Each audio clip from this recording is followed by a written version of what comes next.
This is the top reason why your workers' comp doctor does not work for you. Hey, my name is Sergio Ardila, and I am an attorney here in Georgia. I have been the top producing attorney here in Morgan & Morgan in their Atlanta office for the last 7 years. Now, everything I'm going to be explaining today is not to be construed as legal advice. If you have any specific legal questions, please consult with your own attorney about your specific case. Most of what I will be discussing today is a mixture of my opinion and legal facts that you can find online or in legal books yourself, but I'm just going to give you a quick summary for that. So, top reason why your workers' comp doctor does not work for you. So, let's start with the framework for medical treatment for workers' comp cases in Georgia. So, let's start with you do not control the medical treatment in Georgia as a claimant or as an injured party. The insurance company controls treatment. So, what does that mean? That means that the insurance company decides who you go see and sometimes when you go see that doctor. So, initially, the workers' comp insurance companies have a list of 6 or more pre-selected doctors that you can go see after an injury. So it all starts from there. How does the workers' comp insurance company pick these doctors? Who do they put in that list? Well, initially, assuming an insurance company has never heard of any doctor in the state, they start by their reputations. They usually put more conservative doctors on these lists. What does it mean to be conservative? Well, from the insurance company's perspective, a conservative doctor is one who will save the insurance company money. And how does the doctor do that? Well, the medical practice is something where doctors are allowed to exercise a lot of discretion.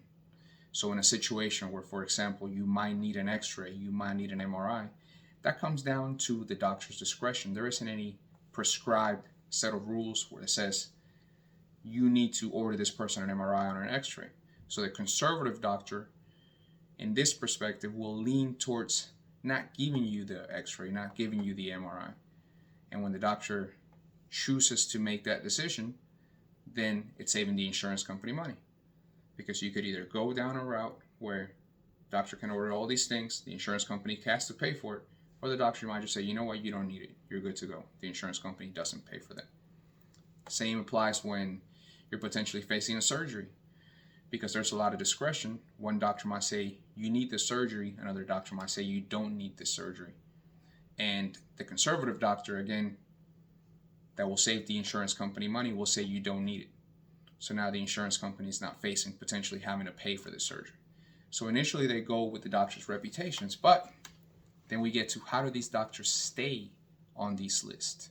Because these lists are dynamic. The insurance company can change these lists as they see fit. The insurance company can keep a doctor on a list for several years, but then decide, we don't like this doctor very much anymore.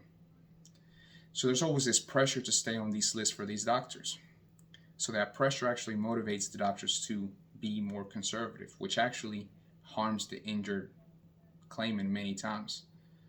Many times the patients are wanting an MRI to see what's going on with the injured body part, wanting a surgery, wanting some type of treatment.